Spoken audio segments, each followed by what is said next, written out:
here we are in the basement, Linda and John, and I wanted you to see something that is causing more than a little bit of heartache and indigestion.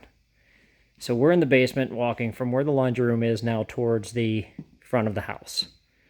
And I want you to pay attention to the orientation of the ceiling joists above my head. When we get to this next beam, they change and no longer run perpendicular, but now run left to right. This makes it impossible to run the ductwork where we had hoped to run it. And I don't have a really good answer for why the house was framed this way. As you can see, towards the back of the house, they change direction, return to their perpendicular configuration. And now that I go towards the back of the house, above the laundry area, you will see that continues to be the case.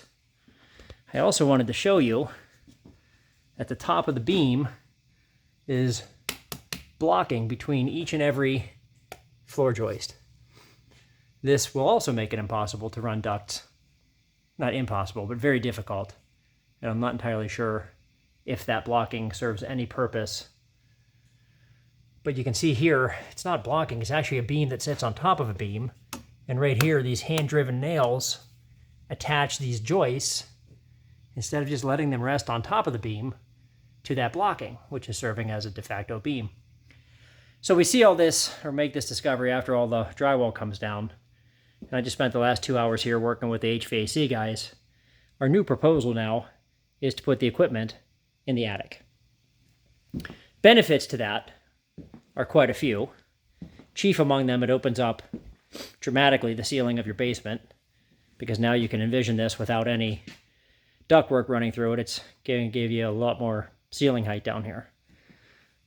There would be one very large 10-inch diameter duct in the ceiling here, roughly in the middle of sort of the game room area. That would give you more than enough air to get heating and cooling down here. I'm going to take a walk up into the first floor, try to show you a little bit more about how this is going to play out.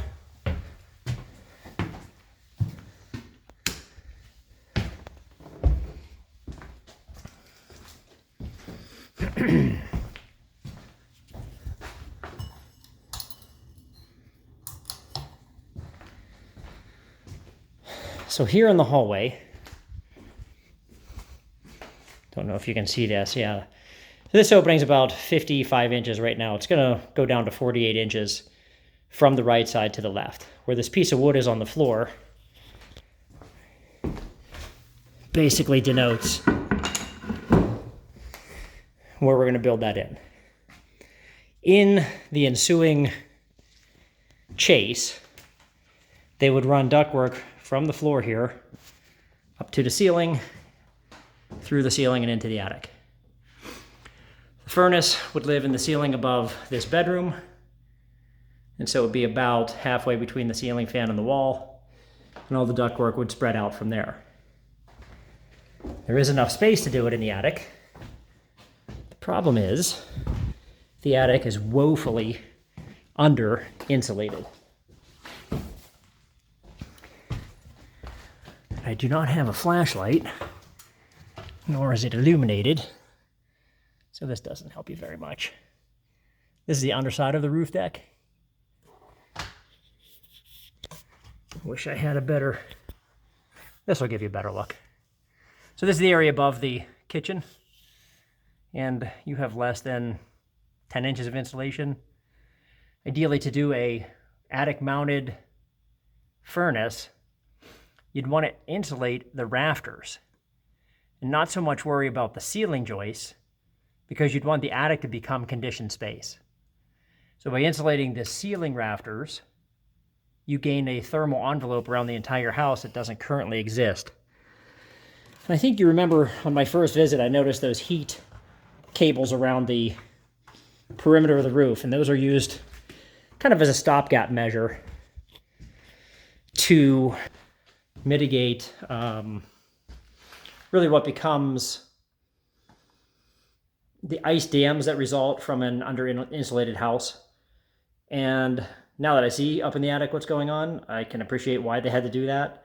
With a steel roof and a poor insulation like that, when you have the furnace running in the winter, you're going to hemorrhage a lot of heat up through your ceiling, and that's going to result in substantial heat loss. And if you have snow on the roof, when you experience that heat loss, then you're going to end up with ice dams and eventually really large icicles. So everything's all kind of coming together here for me. What I don't understand is why in the basement did they do that?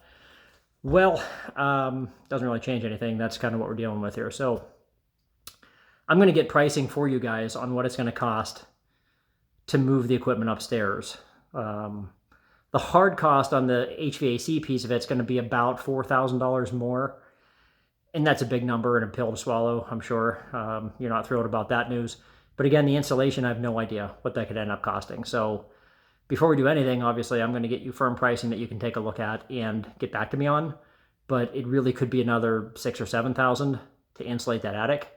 If you saw, those rafters are only 2x4, well, they're trusses.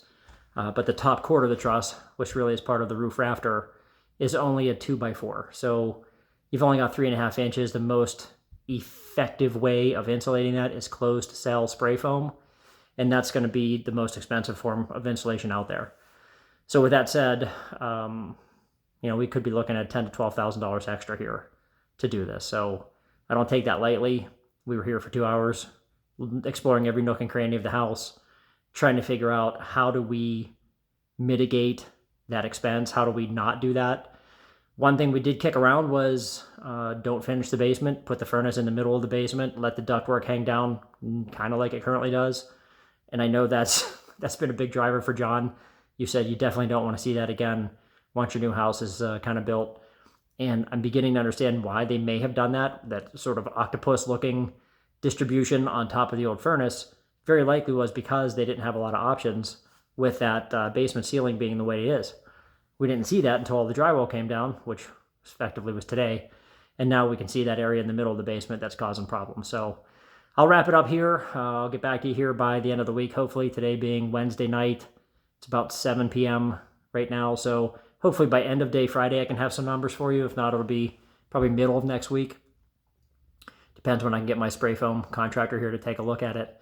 But upside is you'll have a really efficient cooling system. You're probably no strangers to attic-mounted air conditioning systems.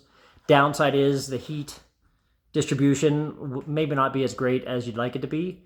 Still plenty of power in the furnace to push the hot air down to the basement. I don't think you'll have any concerns. There won't be any cold spots.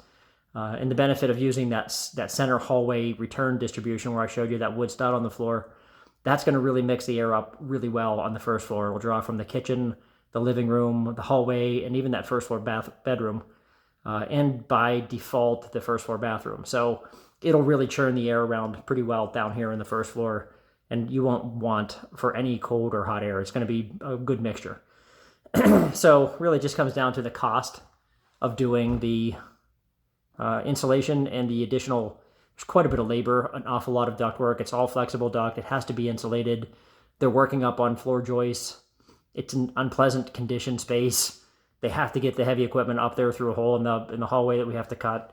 We have to frame a floor for them to work from. There's a lot of extra stuff that goes into putting heating and cooling equipment into the attic. We have to run a gas line up there, have to run a drain up there, have to run our electric up there. Your line set for the air conditioning will now come down the gable wall of your house opposite the driveway, not on the same side as the driveway, but the other side. So there's a lot of considerations. I realize I'm dumping all this onto you rather quickly late at night, but figure let's give it a shot. We got the YouTube thing going. Let's see if that gives you something to think about here. And by all means, if you have a strong opinion one way or the other, and again, the other opinion is just kind of abandon hope for finishing the basement, stick the furnace in the middle of the basement and let the ductwork run where it needs to run. That eliminates the cost of finishing the basement, also at the expense of square footage down there, but it also eliminates the extra cost of what I'm proposing here tonight. So we'll talk to you soon. That's all I got for you. Thanks.